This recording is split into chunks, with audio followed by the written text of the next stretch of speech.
represented. I don't care how, like, yo, black people, like, we on some shit where it's like we try to act as if we're better than, but we all got hood people in our families and niggas that did shit or women that's hood or ghetto or whatever. We got it. Like, yo, we black. That's just what it is. You understand? Right. But we can't be like, a lot of times people are embarrassed by them, but then it's like in some instances, oh well, that's how we are.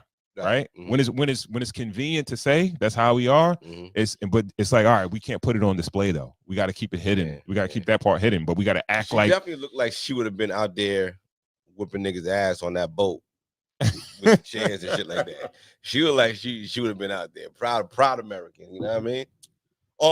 Would we have been more comfortable with her having a BBL?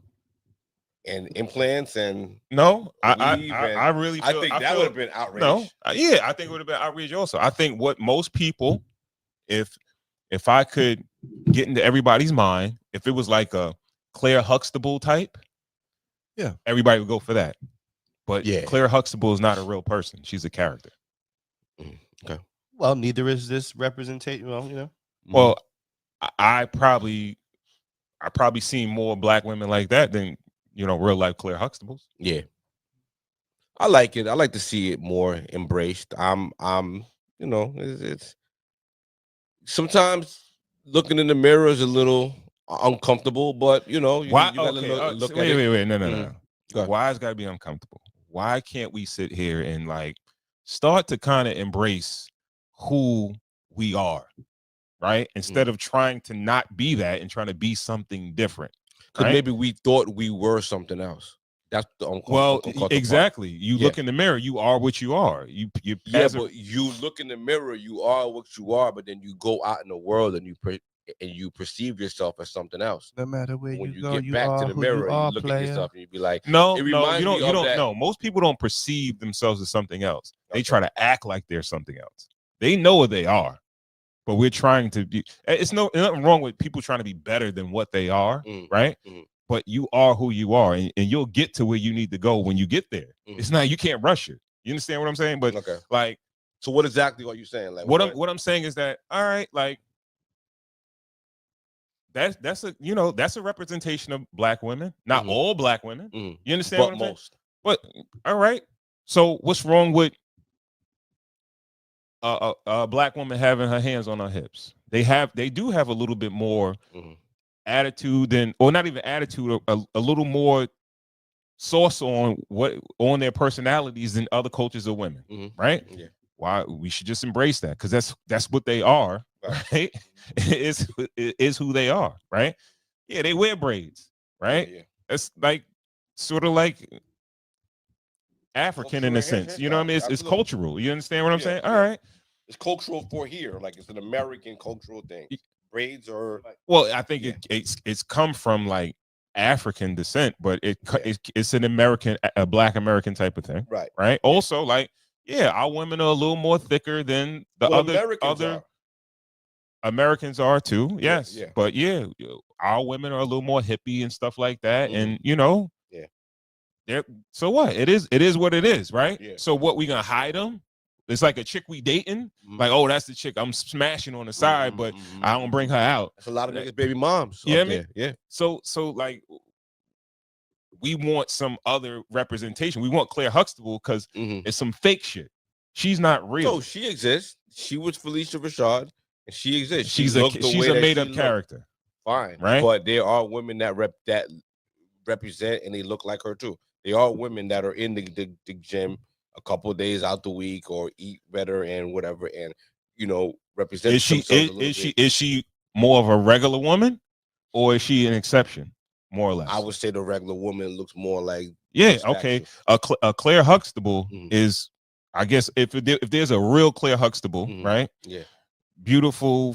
I guess whatever, beautiful in that sense or whatever, because I feel like they're all beautiful in different ways or whatever, right?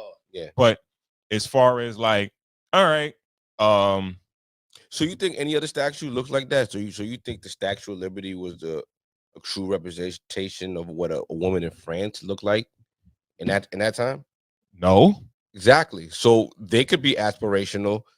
That's why this is a topic even now. Okay, this is a mirror. This is not what people look like. There, like there were no blemishes. I hate to on say their it, face. but we got black people just got to take what they can get. Nah, right? don't do that. And don't do that, bro. Don't do that. I'm the person that usually do that. You can't do that. I'm just being straight up, right? Yeah. And we love representation. Yes. We love symbols and shit like that. Niggas don't really got to do shit. They just got to show us something, and we get all hyped about some shit. Yeah. And all right, they did a statue. They let this dude put a statue in Times Square or whatever. Right. So it's like, all right, be happy with that. Yeah. I don't know why we care that much.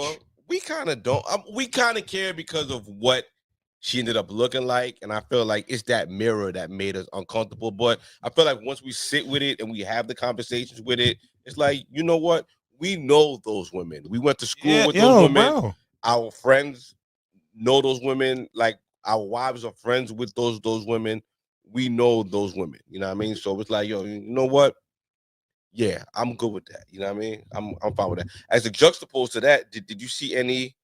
I mean, we got to get into the show too, but any of the Met Gala stuff? My wife is into that shit. Okay. And again, right? I'm very. I was watching the Knicks. I didn't watch that. Hey. But my wife may watch it, but then she's showing me a bunch of shit from social media. Yeah, right? That's what. Right. Yeah. And it's for me, it's like, I don't know why black people are so into this shit. Because when they get boxed out, they're going to claim, oh, it's because I'm black or whatever, or I can't get it, whatever. And it's like, you got mad black folks that's like trying to get fly, and they kind of move the culture in a sense, but you're not validated if you're not wearing that white designer anyway. So it's like, people wore black people. Well, Fear of God is in there. Jeremy Lorenzo is black, and who? Jeremy Lorenzo. Fear of God. Pharrell is the creative. Fear of God. Yeah, I think Ryan Coogler wore Fear of God. That's not dude that does the Jeremy Lorenzo. He didn't do some shit with Adidas. He got sneakers. Yeah. That dude's not black. No, that's what I said. He's Hispanic. You sure he's Hispanic? Yeah. But I also, I thought he was a white boy. What's the name? Pharrell is creative designer at Louis Vuitton, and he had a couple of people out there. I think Pusha looked great. Pusha had a fly suit. There's a lot of things that I just wouldn't wear. A lot of people out there were in things that I wouldn't wear. I think Saquon Barkley got busy, and I felt like Pusha T had like I didn't see Saquon Barkley. Right. My wife showed me Pusha T. Right. She showed me Pharrell. Yeah, Pharrell was doing too much. No, my wife just thought Pharrell was very basic for being the creative designer of Louis Vuitton. And again, these guys could probably dress their asses off. They could style their asses off, but when they go underneath these umbrellas of other companies and fashion houses that are already established, you got to play by their rules. You can't really go to extreme, right? Okay. Whereas to an extent, I feel like they use your personality and who you are to as a vessel. I feel like they could dress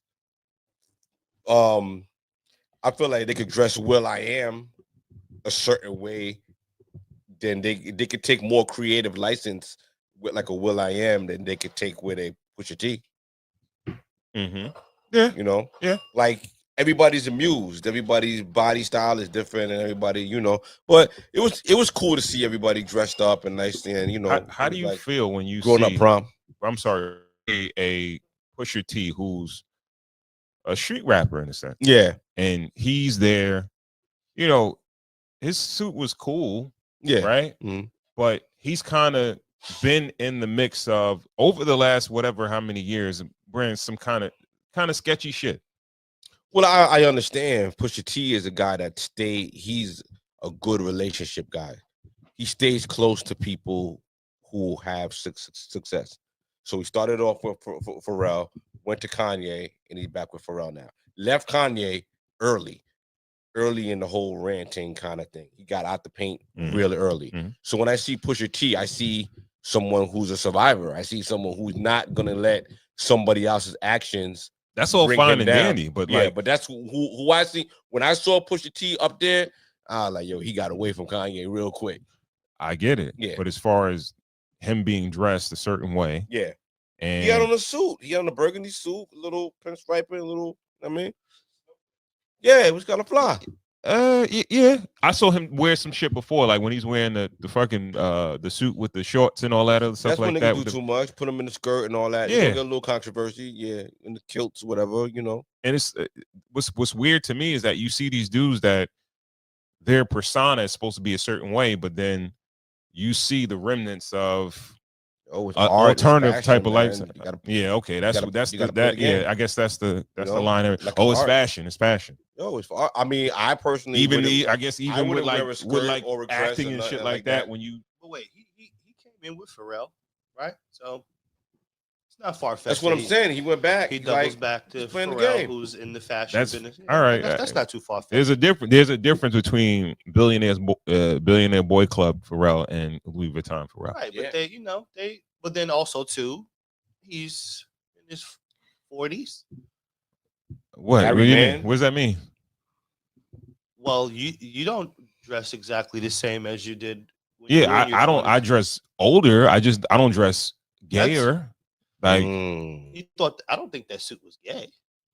I mean, there's a difference between the clothes that Pharrell made for Billionaire Boys Club and the stuff he wears now. Yeah, there's a drastic difference. I mean, honestly, I think it's just high fashion. And I don't want to. High fashion is. Hold on, I don't want to point the finger. No, okay. I don't want to point the finger at you per se, but I would say, honestly, I think that boils down to the shame on you for probably believing he wasn't giving you a carved out persona in the first place.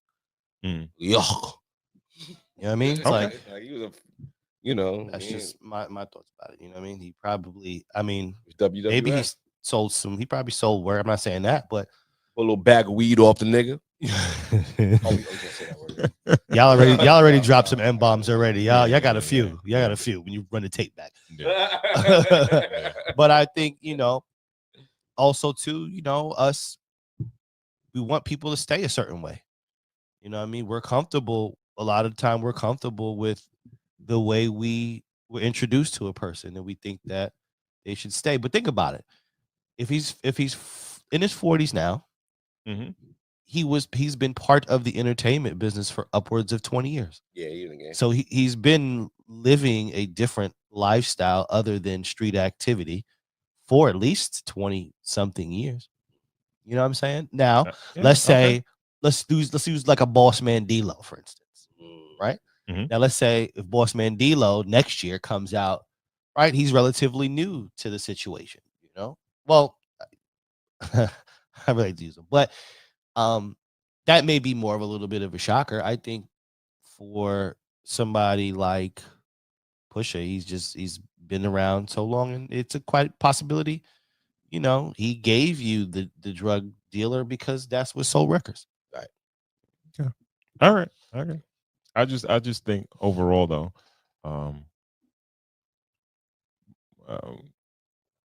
I think black folks or black designers should maybe try to do something themselves or try to, you know what I mean? But it's like these things are so set in stone.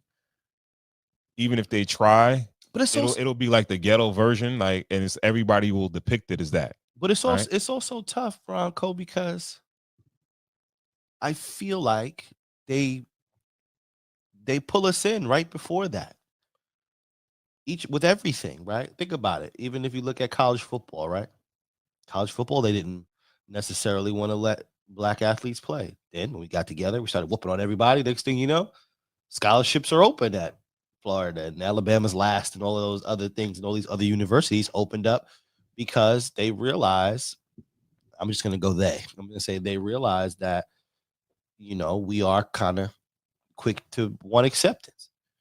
You know what I'm saying? Yeah. And right before we get that nerve to go say, you know what, we should do our own, those gates will slightly open, and then slightly open. And the couple come through, and because everything, like we're talking about Pharrell being a creative director at Louis Vuitton, as if like there's not way more brands and it's one black dude that got a position. And all right, because they hired a black person a couple times, it's like, all right, yo, we had this dude, and then now we got this dude, and this is all they got to do is one.